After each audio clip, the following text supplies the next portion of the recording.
mundo começa a falar baixinho, né? Bom, Harvard foi criado, não dá para ver a data, infelizmente, em 1636. Bem antes do meu país se tornar um país independente, já tinha uma instituição de ensino superior em Boston, né? E a ideia original da universidade era, bom, tinha dois propósitos: educar os jovens protestantes e também os jovens indígenas. Assim como a cidade de São Paulo foi fundada como uma aldeia onde os jesuítas iam educar os indígenas brasileiros, a Universidade de Harvard no início teve como missão educar os indígenas da América do Norte. Então essa imagem eu consegui encontrar na internet, é um plano do primeiro prédio do Indian College, ou seja, o colégio, a faculdade para educar os indígenas, os índios. Então, ótimo, obrigado. 1655 tinha esse prédio lá. 2 séculos depois, a universidade era assim. Aquele prédio muito grande no meio se chama Memorial Hall e foi construído em comemoração, homenagem aos soldados do norte dos Estados Unidos que tinham morrido na Guerra Civil. E então, 1895 faz quase 120 anos, e a universidade hoje, ou seja, as coisas mudaram, né? Hoje em dia tem carro, a cidade se modernizou, mas a universidade em si, o plano é realmente mais ou menos o mesmo. Não sei se dá para ver, mas lá no meio, mais profundo, tem um prédio branco. Foi naquele prédio que eu comecei a estudar a língua portuguesa faz 6 anos.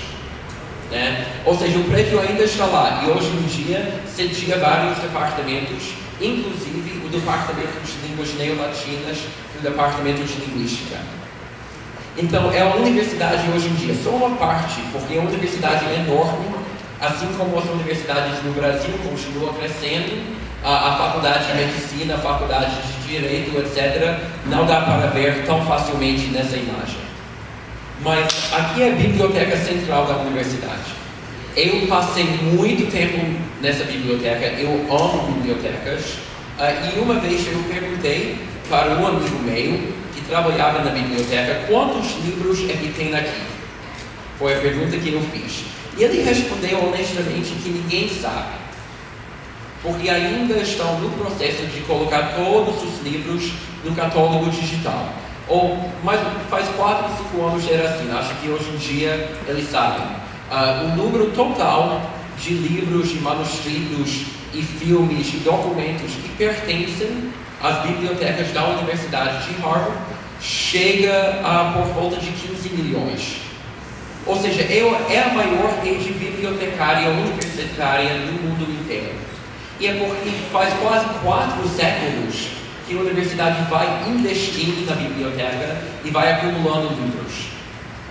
Na verdade, no século XVIII, se não me engano, houve um fogo que acabou com a biblioteca que já tinham naquela época, mas logo após o incêndio, começaram a recolher novos livros e reconstruir o que tinha sido perdido. Enfim, uma coisa muito legal, na minha opinião, nos Estados Unidos, é que no nível de graduação, o candidato não é obrigado a escolher um curso específico antes de fazer o processo seletivo. Aqui no Brasil, o que você faz? Você presta um vestibular para entrar num curso específico. E o que acontece se depois de 2 semestres ou 3 semestres você perceber que aquele curso que você escolheu não é o certo para você? O que você faz? Você tranca, você faz outro vestibular e você começa de novo. Nos Estados Unidos não é exatamente assim no nível de graduação.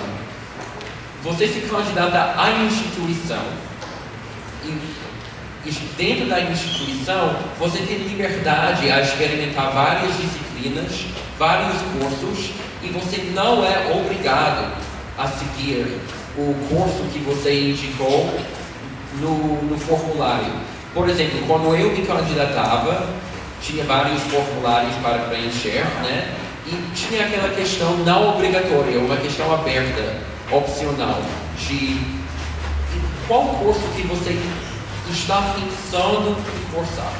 E se não souber, está tudo ok. Eu realmente não sabia. Entrei na faculdade pensando, bom, talvez eu estude matemática, porque eu tinha gostado muito de matemática no ensino médio. Eu sabia que gostava de línguas estrangeiras, acabei me inscrevendo numa aula que se chamava, como se chamava? Português para falantes do espanhol. Eu estudei espanhol no ensino médio e falei, bom, isso pode ser interessante.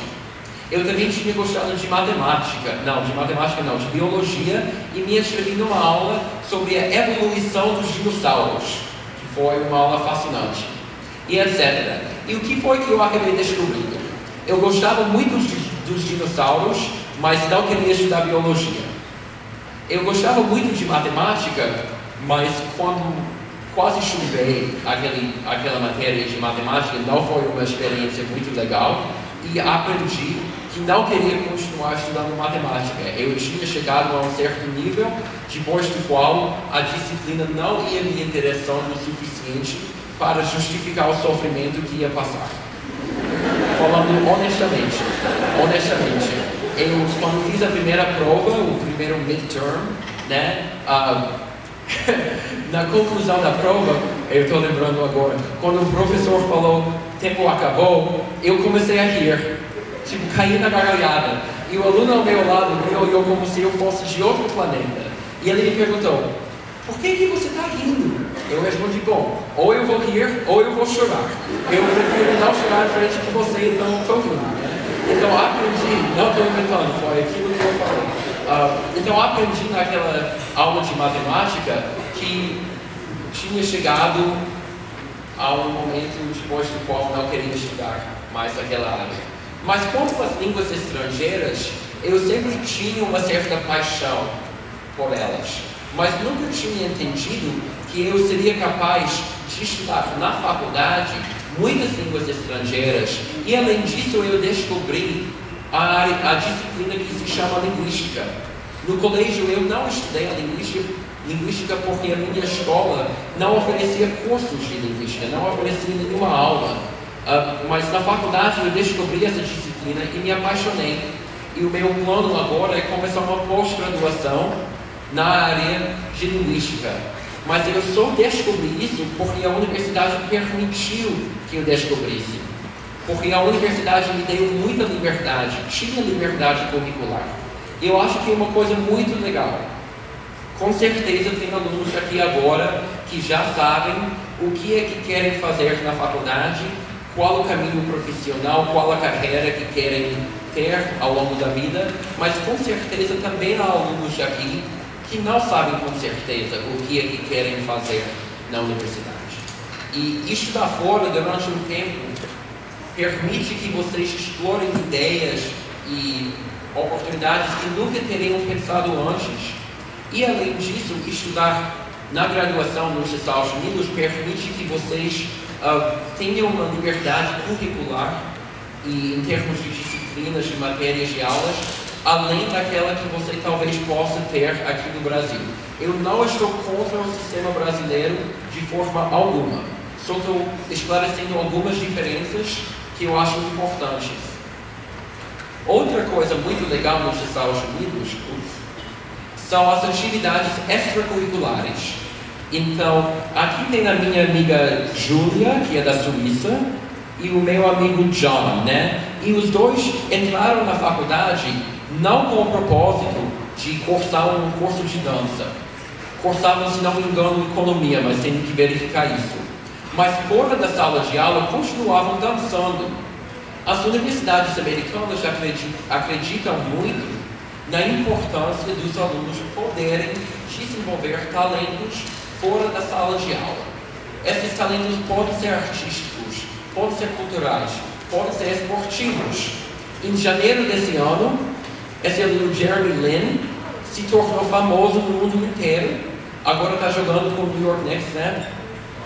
O impressionante é que ele morou no meu prédio na faculdade e ele cursou economia. Ou seja, agora, hoje em dia, ele é formado em engenharia pela Universidade de Harvard. mas nunca teve que abrir mão do basquete. Continuava jogando ao longo da faculdade e agora está jogando profissionalmente.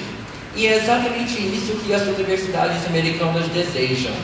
As universidades americanas desejam que os alunos continuem desenvolvendo vários talentos. Então, na verdade, como a Marta vai explicar depois, o processo seletivo americano inclui como componente importante as suas atividades extracurriculares. O que você faz fora da sala de aula tem importância no processo seletivo americano. Então, qualquer talento artístico, esportivo, cultural, empreendedor, qualquer coisa pode ajudar no processo seletivo americano para quem realmente tiver interesse em cursar a graduação lá fora.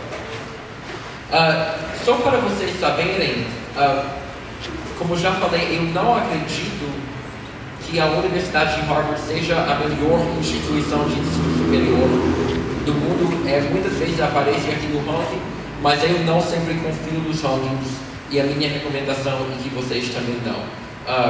Então, outras instituições de ensino superior nos Estados Unidos são ótimas. Algumas vocês já conhecem o nome, outras talvez não. Esse laboratório fica no campus do MIT, onde o nosso querido Gustavo vai começar a estudar daqui a pouco. E esse laboratório se chama o Media Lab. É um prédio novo, eu visitei esse prédio no início de abril, durante uma viagem aos Estados Unidos. E a ideia do Media Lab é que seja mais um ateliê do que um laboratório. Ou seja, você entra no prédio, é muito impressionante. Porque claro que tem paredes, mas as divisões clássicas entre os departamentos acadêmicos não existem aqui. A universidade construiu esse laboratório com o propósito de incentivar e facilitar a pesquisa entre professores em departamentos diferentes. Então, tem professores de várias faculdades que aqui nesse prédio colaboram, trabalham juntos para criar novos produtos, para realizar projetos de pesquisa, etc. Mais um exemplo de como é que há investimento importante na infraestrutura e na qualidade de ensino e de pesquisa em muitas universidades americanas e ao redor do mundo. Outra coisa legal é que nos Estados Unidos temos uma forte cultura, uma forte tradição de ex-alunos.